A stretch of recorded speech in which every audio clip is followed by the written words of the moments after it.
There's a moment that sneaks up on you. You're not doing anything dramatic.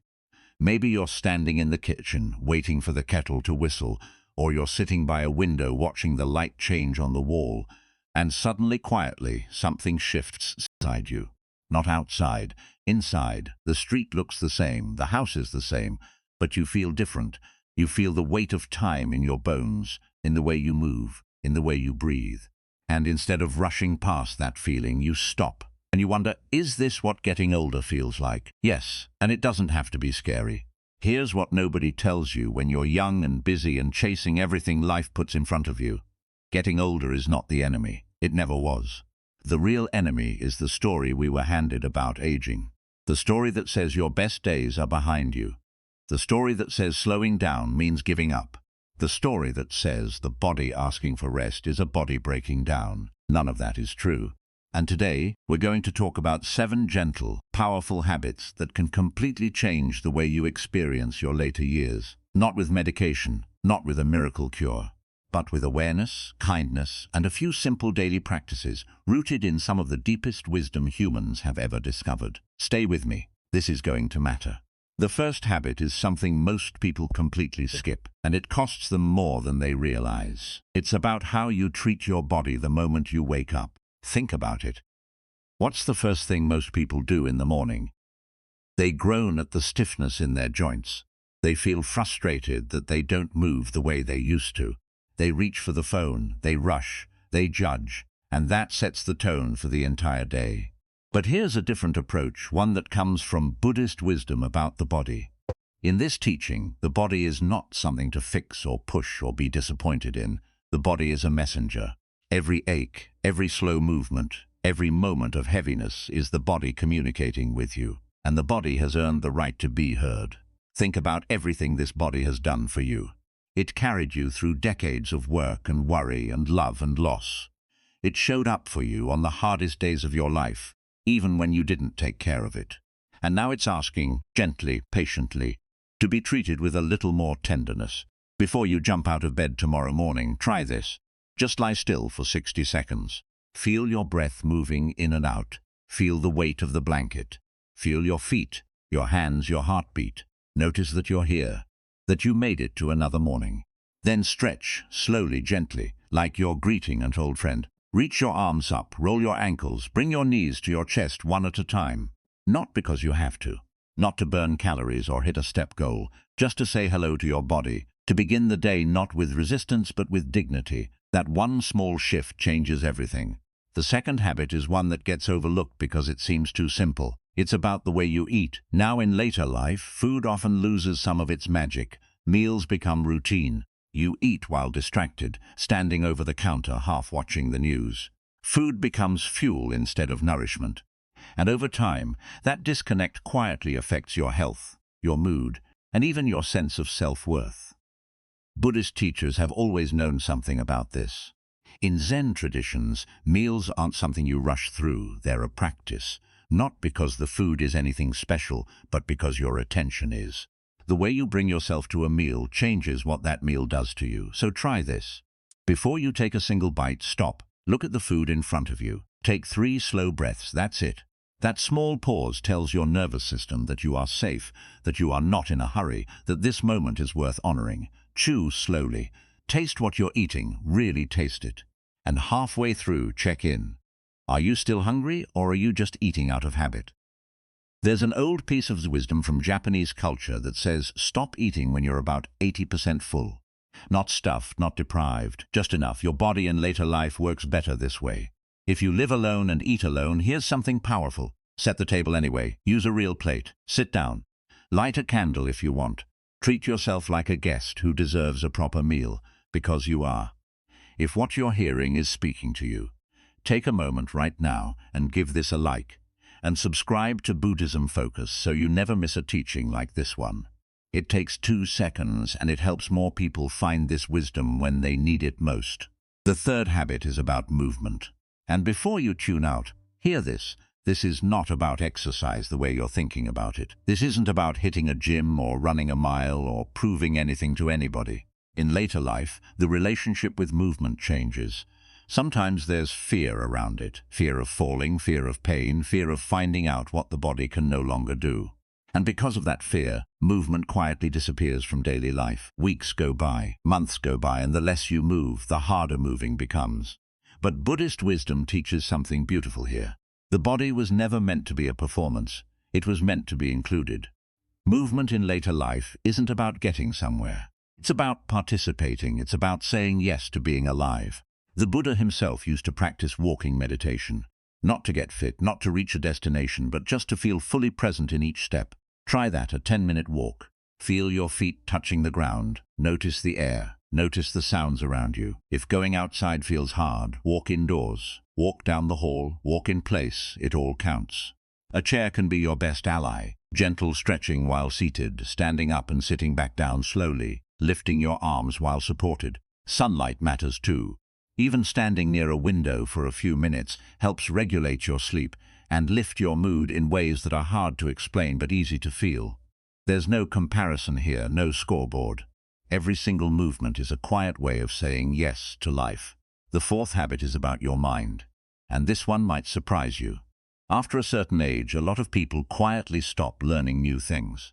Not because they can't, but because somewhere along the way they picked up a belief that learning is for young people, that their window for growth has closed, that it's too late. And that belief, more than anything else, is what makes the mind feel old. Buddhist wisdom calls this beginner's mind, the ability to approach each day with fresh eyes, like a student who's never seen the subject before. A mind that stays curious doesn't age the same way. It stays alive. You don't need a classroom for this. Read a few pages a day. A poem, a short story, a chapter of something that opens your world even a little. Do a crossword. Work on a jigsaw puzzle. Pick up something you were always curious about but never had time to explore. Now you have time. And the beautiful thing is, you don't have to learn to impress anyone anymore. You learn because it feels good. You learn because it keeps you connected to the extraordinary mystery of being alive. And talk to people, ask real questions, listen deeply, share stories from your own life. Every time you pass on what you've learned, you're reminding the world and yourself that your experience still matters. Because it does. The fifth habit lives in the chest. It's about the heart. By later life, most people are carrying things they never fully dealt with. Grief that got postponed because life kept moving. Anger that got swallowed because there was no good time to feel it. Guilt over old decisions. Resentment toward people who may not even be in your life anymore. What we don't allow ourselves to feel doesn't go away. It hardens. And that hardness shows up as exhaustion, as bitterness, as a low-grade sadness that follows you everywhere without you even knowing where it came from. There's a practice from Buddhist psychology that can help. It goes by the name RAIN. The R is for recognize. Just name what you're feeling, without judging it. The A is for allow. Let it be there. Don't rush to fix it or explain it away. The I is for investigate. Get curious about where it lives in your body, what it feels like physically. And the N is for nurture. Put your hand on your heart and breathe slowly. That's it. That's the whole practice. About anger specifically, the Buddha once said something that has never stopped being true. Holding on to anger is like picking up a burning coal to throw at someone. You're the one who gets burned. Forgiveness isn't pretending nothing happened. It isn't letting anyone off the hook. It's putting the coal down. It's choosing your own peace over the satisfaction of the grudge. There's a story of a person who carried guilt for decades. A teacher handed them a stone and asked them to hold it. Within minutes, the arm ached. "This is how you've been living," the teacher said. "You deserve to put it down, and you do." The sixth habit might be the one you need most and think about least. Sleep. In later life, sleep often becomes difficult. It takes longer to fall asleep. You wake up in the night, your thoughts get louder in the dark, and you start to feel like sleep is something happening to other people, not you. But here's the reframe.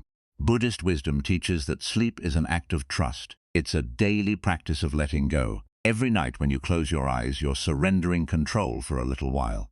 And that's not weakness, that's wisdom. Keep a consistent rhythm, same bedtime, same wake time, as close as you can manage. In the hour before bed, soften everything, dim the lights, put the screens down, make a warm drink, let your body know the day is ending.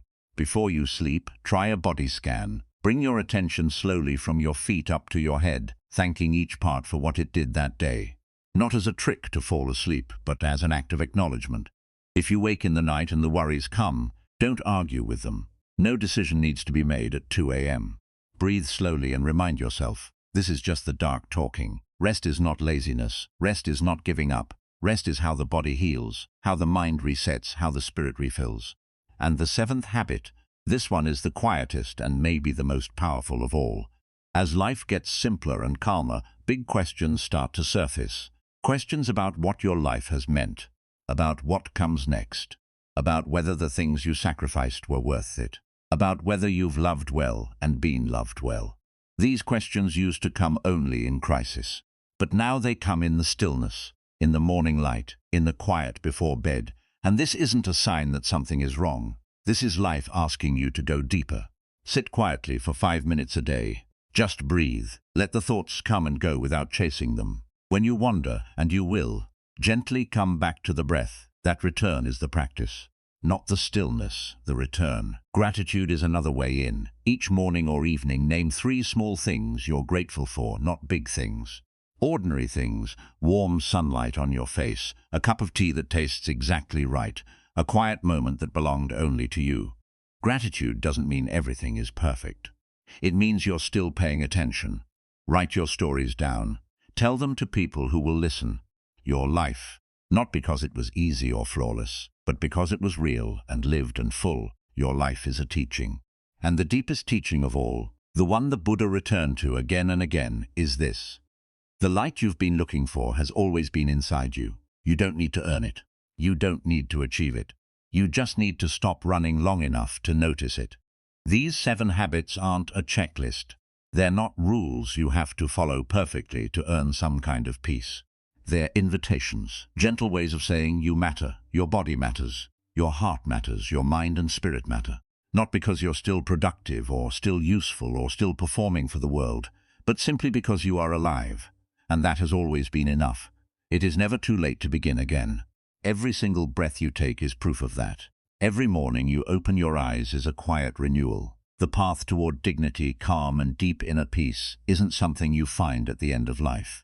It's something you choose, again and again, in the small moments that make up the days. If this video moved something in you, please take a moment right now to like and subscribe to Buddhism Focus for more videos like this one. There are people out there who need to hear this, and your support helps us reach them. Thank you for being here. Thank you for listening. You are worthy of every bit of care and kindness this life has to offer, now and always.